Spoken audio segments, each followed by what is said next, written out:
Thanks, Emily. Is that better? No.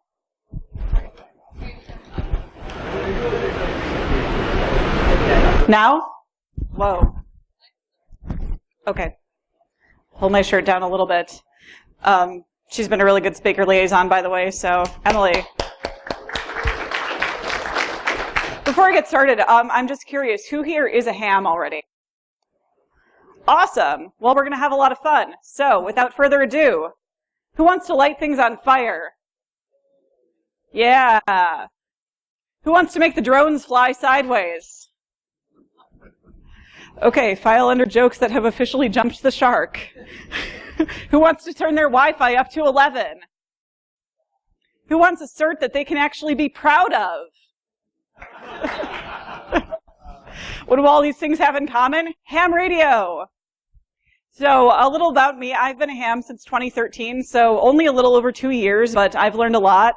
And it's been a very, very good and very inexpensive way for me to start learning about security.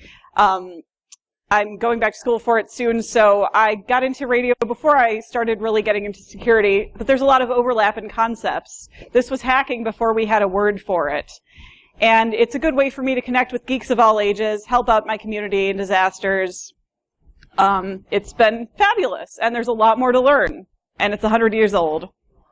Before I go any further, just as a disclaimer, you may be thinking, do I really need to be licensed to do these things? We're a crowd that likes to bend the rules. Normally I'd encourage that. However, in this case, yes, you do need a license. Believe it or not, there are people out there who have nothing better to do all day than listen for illegal radio transmissions and narc on them. I've been told that the FCC warning letters are referred to among some hams as love letters from Laura, named for the woman in charge of the FCC's Enforcement Bureau. So don't get a love letter from Laura. You will not be happy. Pay $15 for a license or risk paying a $10,000 fine. Think of it this way. You can listen all you want. Join in, it costs extra. Also, I can't emphasize this enough. Assholes, do not fucking swear on the goddamn radio. So what do hackers have to do with ham radio? Well, there's already been a lot of great InfoSec-related research being done, so I'm just going to go through a few recent examples to give you a random sampling of what can be done. RFID has been researched a lot in the past few years. So what do you think is the maximum read range that you can read an RFID tag? 10, 20 meters, something like that? Yeah. 600 meters. Wow, punchline spoiled. So at Black Hat in 2010, Kristen Paget, using just a directional antenna and a ham radio, read RFID tags at 500 feet. And she used only 1 watt of power to do this, which is already more than unlicensed people can use. Hams on that band can use up to 1,500 watts on the 33 centimeter band, with which she would estimate a 1 mile read range. Don't use 1,500 watts to read that, because you could cook chicken with that wattage. But you could. So, this happened last year at DEF CON and DerbyCon, Maggie Howdige's talk, Girl Fault Interrupted. She was an electrical engineer who got a ham radio license for the exclusive purpose of lighting things on fire. And this is this amazing scientific discovery. As a complete fluke while transmitting on walkie-talkies that weren't amateur, she discovered that she could trip the ground fault interrupt outlets in her bathroom. So she got a ham radio license, and she was able to hone this to precise frequencies. She would point a Yagi antenna at a blow dryer, and magic smoke released. And the science behind this is she made the solenoids in older GFCIs resonate. Faraday's law, they resonated their frequency, so she blew them up and started fires.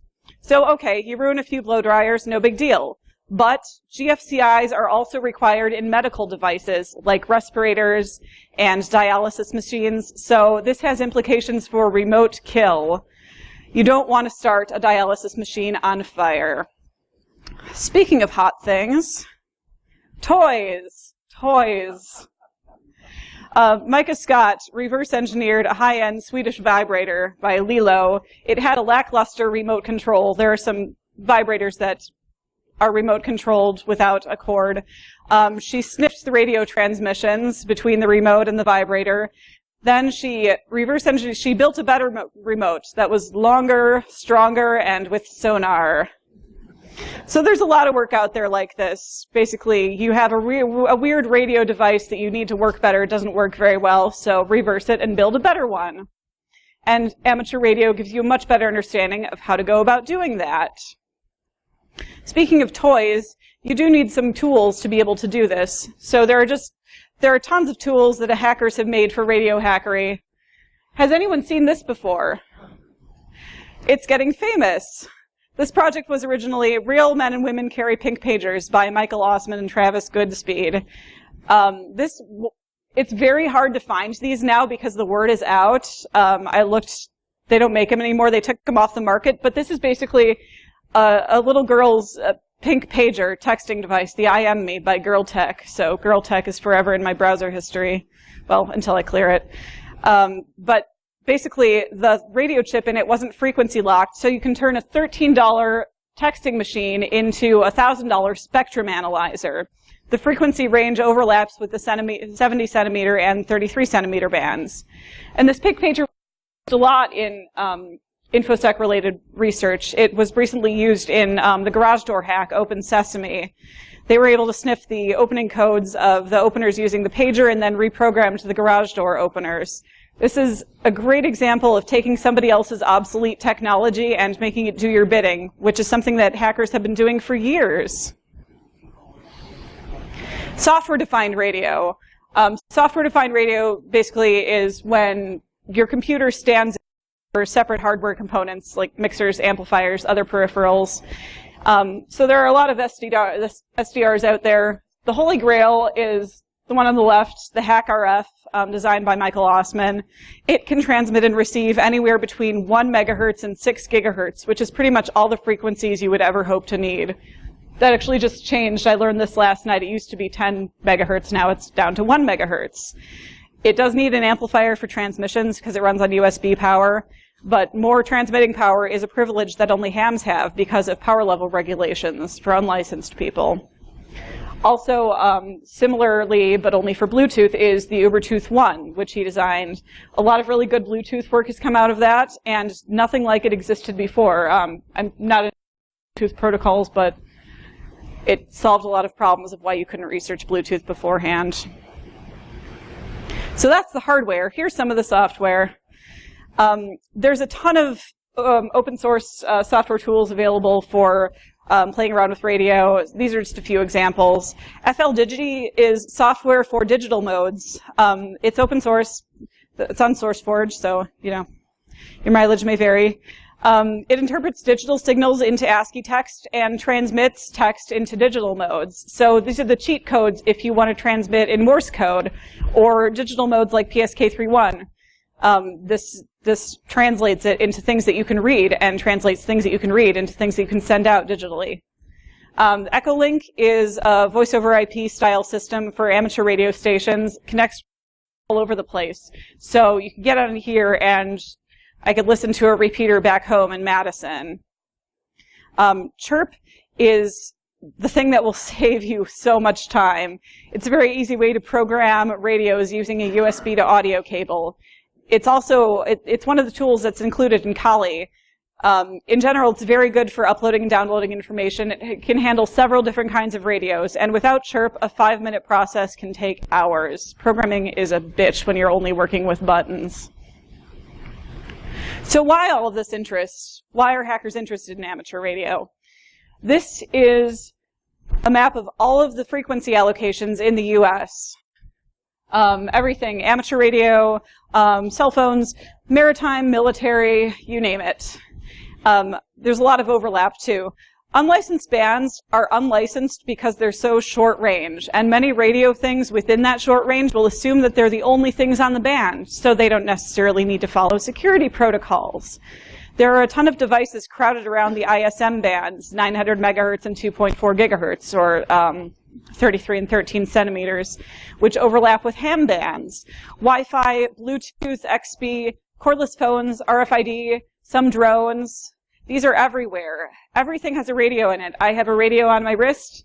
I may or may not have a radio in my pants. I'm not wearing pants. And this works like, it's like us having a secured area. If you only talk in the secured area, anyone you talk to must be okay to talk to, right? We're clear? No one has ever social engineered their way into somewhere that they're not supposed to be. Never happened, ever. Obviously, this is not the case. Unlicensed bands are not a secured area. Unlicensed spectrum is everywhere out there. And as Kristen Paget and others after her, ham radio can pick up on all of it. This is just a zoom in so you can see the overlap.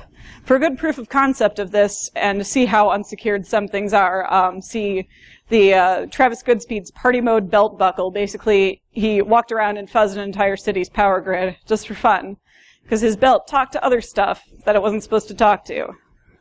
So you may be wondering why things on the ISM bands aren't encrypted. Part 97 of the FCC rules states that it is illegal to obscure the content of a message so that someone listening can't ascertain its original meaning. Digital modes are not encryption, by the way. They're just different means of communication. Morse code isn't encryption. PSK31 isn't encryption. Just as converting this very important message on the bottom to hex is not encryption. Encrypted transmissions are illegal in amateur bands except for communicating telemetry data with RC aircraft and for satellite control. And only on the RC aircraft bands does that apply, which is mostly 6 meters, 70 centimeters, some of the ISMs. Steganography, however, is more of a gray area. It's not encryption per se, just obfuscation, so the rules aren't quite as clear. For a good talk on the theory behind this, watch Paul Drapeau and Brent Dukes' DEF CON talk last year, Steganography in Commonly Used HF Bands. So, with that in mind, who wants to be a ham? Yay! So now I'll go through the process of what the licenses are and then how you get them. There are 3 license classes in the US. Technician is the lowest level. The technician exam is very easy by design. You don't spend months studying for the tech exam. You really don't want to. The idea is you get licensed first and then you learn your way around amateur radio, not vice versa. They want to make sure you can pass simple common sense and rules reading test. And the tech license is restricted to VHF and UHF bands, which means above 30 megahertz. These are shorter range frequencies, so this just means that you can't cause an international incident. Okay, pointed about that and you want to cause an international incident, you'll need to go up to general.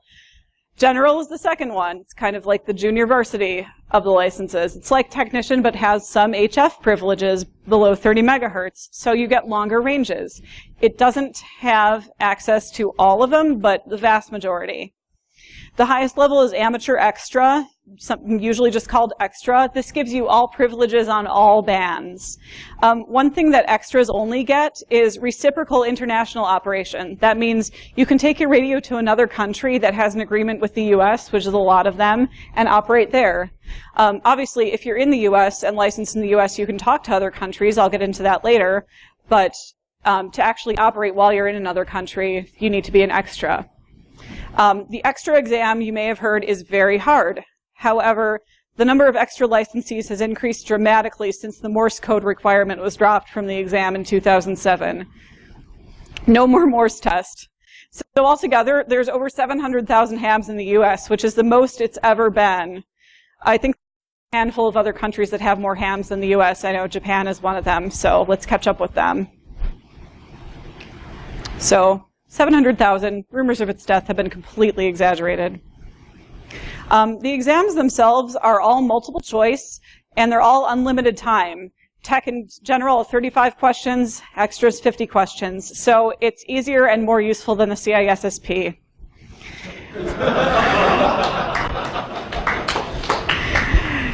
That was almost like cyber, so I'm going to drink. What about CEUs? CEUs. I don't think the ham exams give you CEUs. Oh, you said they're more useful than CEUs. So for the CISSP, Oh, no, hams don't have any continuing education. Once you're licensed, you never need to retest unless you let your license expire, and you never need to take continuing ed. And the exam process is very low tech. If you take your exam, you'll notice that it looks completely outdated, and this is on purpose. It's so that exams can be given anywhere at any time. They want to make it as easy as possible for people to get in. And the tech and general exams are usually concerned, I shouldn't say usually because they're standard questions.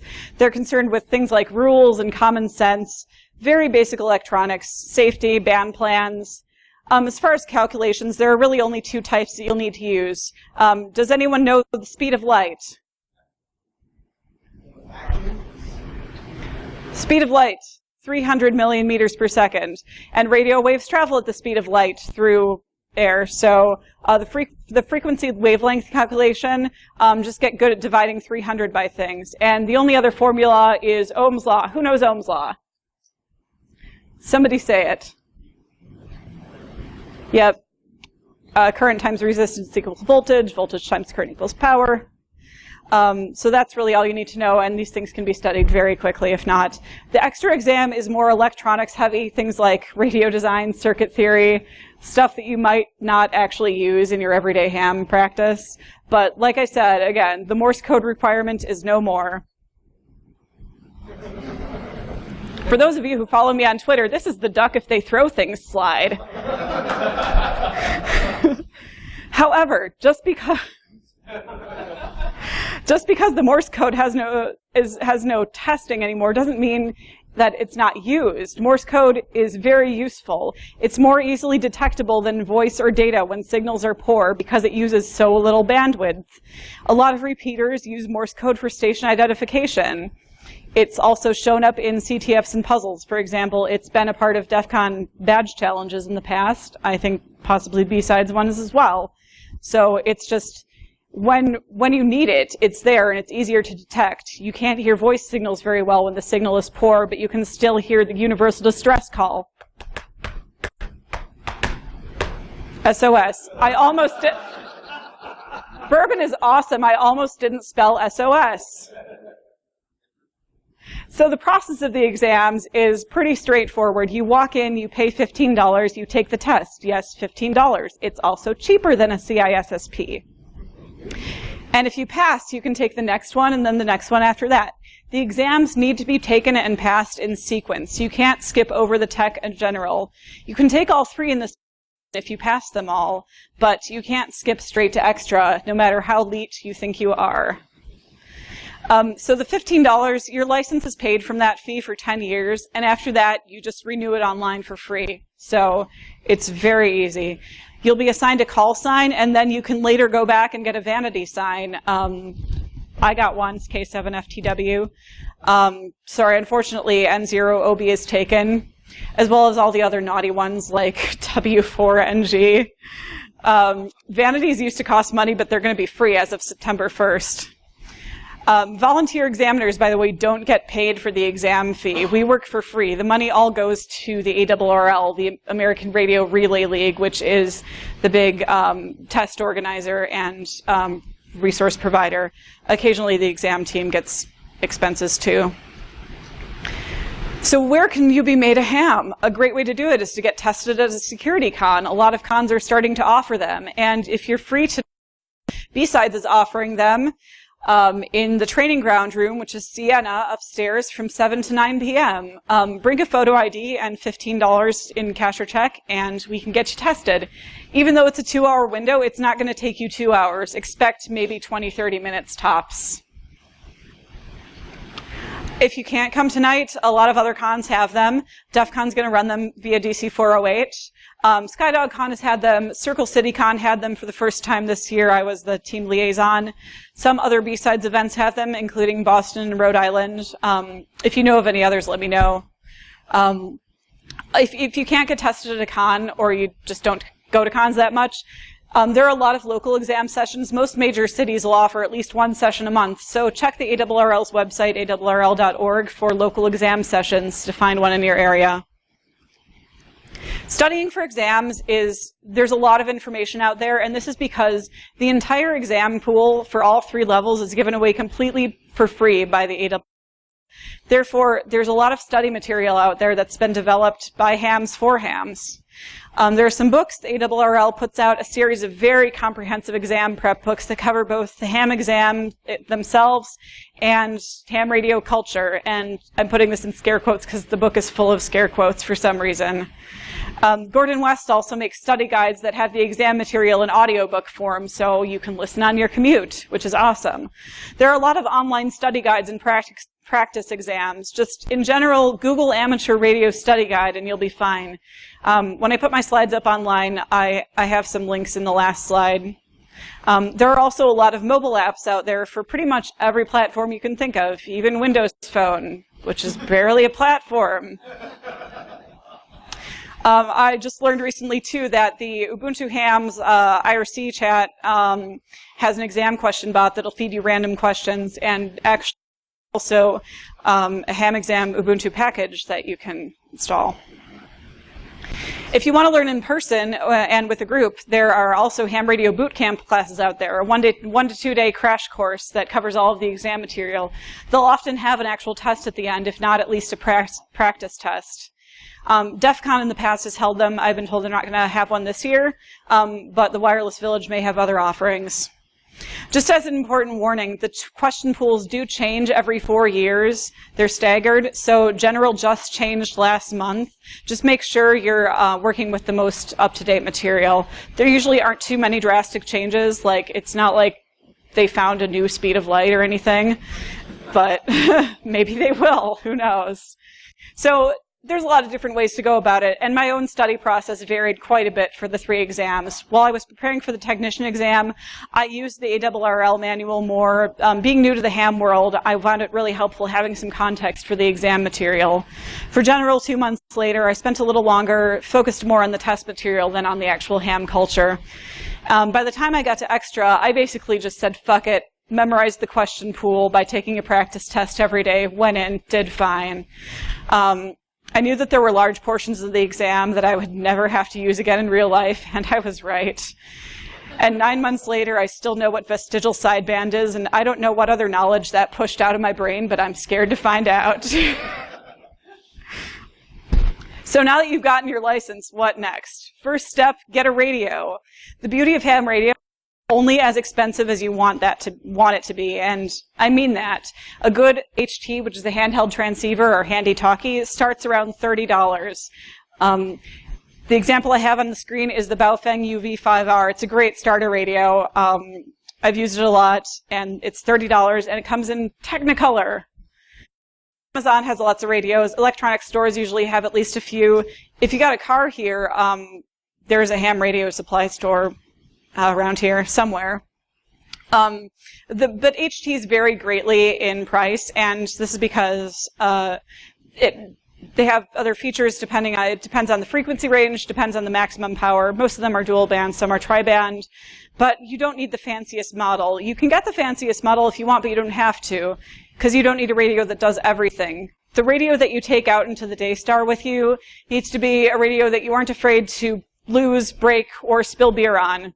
I've done all of these things, and you will too, so don't invest in the top of the line.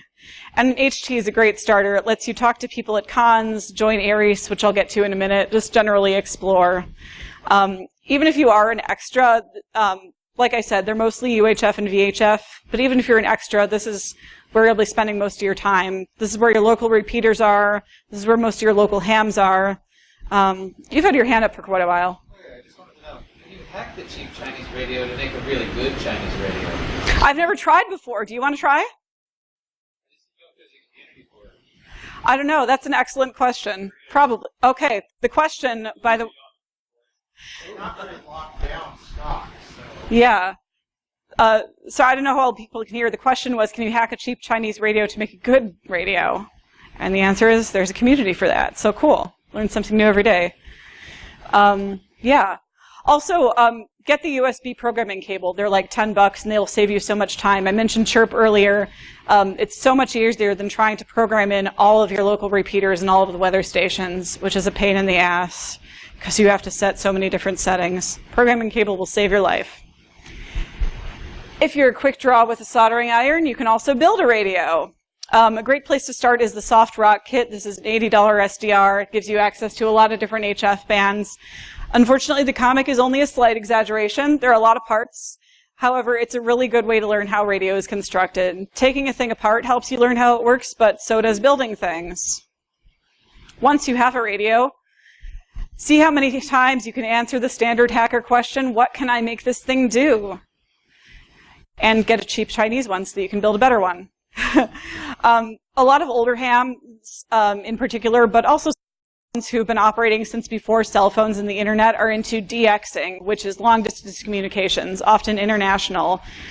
This was the way to talk to Germany and Japan and Australia before cell phones and before the internet, and they still do it. And you can contact hams all over the world, and they'll send you those QSL cards up on the screen. QSL is Q code for acknowledge receipt of transmission. There's also contesting, contacting as many stations as possible within a given time. QRP, 1 watt or less. See how many communications squeeze out of not a lot of power. Fox hunting, which is using radio direction finding to search for hidden transmitters. A lot of you were probably at B-Sides Las Vegas last year, right? If you saw people wandering around the they were in the wireless essentials class. They were wandering around with laptops and antennas, and that's what they were doing. They were fox hunting. Speaking of cons, bring it to cons. It's a very good back channel. 146580 has become sort of the standard HackerCon frequency. I haven't been on today, so I don't know how much activity is going on in there, but I'm sure at DEF CON there will be a lot of cons going on. A lot of cons also have a wireless village or a wireless CTF, so go be their friend. There are a ton of offerings for that at DEF CON. And hey, there's a whole track here on it this year. You can also talk to space. Anyone know what EME stands for? Earth, Moon, Earth propagation. You can bounce signals off the moon. I love the future. There are also amateur satellites. You can even talk to the International Space Station. The astronauts there are hams. Just don't make that go sideways. You can make drones go sideways. Like I mentioned before, there are non-amateur drones, obviously, but amateur ones, well, you'll get better range and better control of your drones. So play around with that. Step 3, nonprofit. I mentioned ARIES before. ARIES is Amateur Radio Emergency Services. Their motto is when all else fails. And it's true. When natural disasters hit, the first thing that happens is all of the cell towers die. Public safety incidents, the cell towers are completely overwhelmed. And cell towers, this is because they're built on exposed places, like the top of a hill. And also on cell towers are police, fire, EMS radios. I didn't say cyber, I just feel like a drink.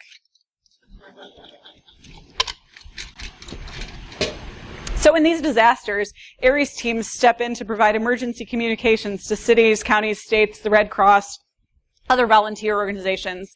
And to practice, we do radio communications at public service events like marathons, bike races, parades, other scheduled disasters, practicing for the real thing. In the case of the Boston Marathon bombing, that was a scheduled disaster turned real disaster. Hams were there, and it's a good thing they were there. It turned into a real emergency deployment. But even aside from extreme cases like that, emergencies do happen. I was doing ARIES deployment for a bike race last year in rural Wisconsin, really bad cell signal, and we had a cyclist who needed medical attention, so we were there. And they also, ARIES does simulated emergency deployments too, like we actually practice transmitting emergency messages. But even if you never end up helping out in an actual emergency, it's just a really great way to learn about operating and to connect with your local ham community. You get to play with equipment that you might not own yourself. You get to practice actually talking to people. On the same subject of nonprofit, pay it forward, make more hams. Not like that. If you have a general license or above, you can get certified to become a volunteer examiner. And then you can come help out on exams. With any level of license, you can also be a volunteer license instructor or online course mentor. Above all, have fun. Learn from old hams. There's a really well-established culture of teaching and mentorship. Many old hams will have a good stockpile of radio gear that they'll let you play with. runs Field Day in June. This is a huge nationwide and Canada and the Caribbean ham radio event. Everyone talks to everyone. Everyone gets together outside and geeks out. It offers a lot of opportunities for experimentation. So especially if you're just getting started and don't own much equipment, it lets you play around on all over the place. And the beauty of ham radio is that it offers a low barrier for entry into a world of hacking. There are a lot of reasons for this. The cost is low, which makes it accessible to more people. There's less gatekeeping, less questioning of credibility. You do have that piece of paper, so I'm an extra just like the people who have been doing it since before I was born. And yes, they know more than me, but I'm here too. It's definitionally a hobby, not a profession. So all that's left is just a passion for tinkering and sharing knowledge. Michael Osman, I mentioned him before, the HackRF Tooth One guy, gave a talk at the Dayton Ham Fest a couple months ago. He's a new ham, about his path from electronics kid to hacker to ham. And he talked about how the next generation of ham radio operators will not be the people who are just doing it to talk to people about weather and pacemakers and prostates. They will be the tinkerers, the experimenters, the hackers, and it's absolutely true. I mean, it speaks for itself. You're all here right now. We had an amazing turnout at DEF CON last year. 200 people came to take their exams. There's always more to explore, and not nearly enough people are playing with radio for InfoSec or otherwise, and it lets you keep that hacking knowledge alive and create new knowledge, interacting with the technology around you. So it's over 100 years old, but it's still going strong, and we're the ones who are going to keep it going strong and keep it alive. So party like it's 1909. Does anyone have any questions? Yeah. You mentioned that encryption is a no-no when you're... Okay, so if a ham band overlaps with something that has encrypted communication, but the encrypted communication has an unencrypted frame, can you jack around with the unencrypted frame and not get in trouble? I don't know. The question was if you have an encrypted something encrypted that it overlaps with a ham band, but sorry, is this one still on? I'm going to have you. You asked a multifaceted question, so. I was curious if a ham band overlaps with some unencrypted. If a ham band overlaps with encrypted communication, but it has an unencrypted frame, if you can jack around with the unencrypted part of whatever's going around and not get in trouble? Does anyone know the answer? Because I don't. Absolutely not. Okay. Oh, I just mean transmit. No, but See what happens. It's on your band, you can listen to it. transmitting is okay. That does count as interference. Okay. Answer is no, because it's considered interference. Okay, cool. Thank you. Yeah. There's a local group that provides testing for free. Why is it that some kids can test for free but others charge $50? Or is the folks picking up the tablet? They don't I don't think they have to charge anything for it. They can charge up to $15. That's the maximum, and most do to recoup exam-related expenses. I'll goes back. But there are a couple of, ARRL is the largest VEC, but there are volunteer examiner coordinator at the organization that does it, but there are some others, and I know Laurel is one that does do them for free. Yeah? So right now you're saying that you're not allowed to encrypt the radio communications. Do you see that changing in the future, especially since there is a danger with medical devices, for example? Question was again about encryption. Whether you see it changing in the future for encrypted transmissions to be allowed, especially with medical devices and other, just as more things in general are networked. I don't know. We'll see. I mean, that's the thing. Everything is networked now, and the protection isn't really going along with it. It's like the desire to connect all the things to each other has surged way ahead of the desire to actually protect our data. So I don't know. That's a good question. Great shirt first. You haven't asked a question yet. So the idea that you shouldn't have encrypted transmission is specifically for ham bands, though, right? Not general radio. Sorry, what was the first part of that? Saying that you shouldn't have encrypted transmission is specifically in the context of ham transmissions, right? Not general purpose radio. Yeah, but they overlap. A lot of them overlap. ISM is they're unlicensed bands, and they overlap with amateur bands. So I don't know. So are you using encryption if you're supercharging your Wi-Fi? There's a way to do that. Somebody just explained this to me last night. How there's a it was a little bit over my head, but it does. They're basically yes. It's not encryption, but it's authentication on both ends. Basically, is how you do it if you're supercharging your Wi-Fi. What if you spit your call sign in with the encrypted stuff? Then it's not very encrypted, is it? Just stays the legal talk. You do have to station identify every 10 minutes. You have to identify your call sign, otherwise they get, yeah. You have to publish it. Okay. Can I do that through Twitter? Through Twitter, yeah. The exam for 7 9 is required when you study during exam period.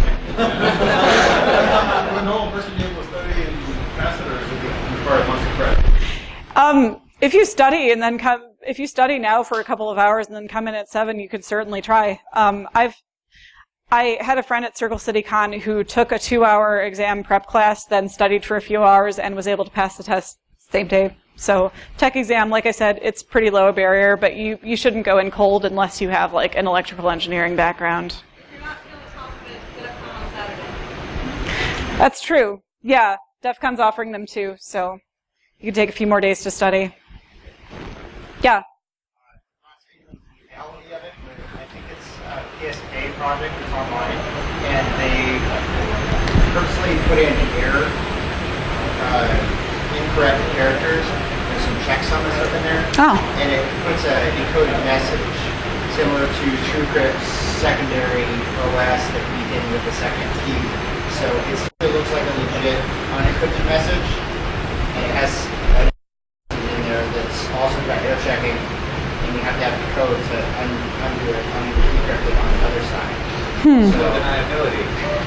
Basically, yeah. I mean, well, if that's what's happening. But If that's what's happening, but we're not saying it was. somebody has to prove it, and they have to have the key and whatnot. You do have higher error rates, but Should I repeat that for the microphone? Because this is going to be recorded. back on the non- Let's get back onto the side of plausible deniability. Yeah. Alright, what if someone wanted to build a really scary, like potentially glitchy experimental transmitter? But we don't know yet, unless it's tested. But there are spurious emissions laws, so if you test them and they are emitting, you gotta fix it, basically. But you can test it. Yeah, but again, potentially dangerous. 1,500 watts is nothing to mess around with. Just because it's the max doesn't mean... The question was, what if you wanted to build a big, scary transmitter, basically? Yeah. eBay, your source for scary transmitters. Yeah.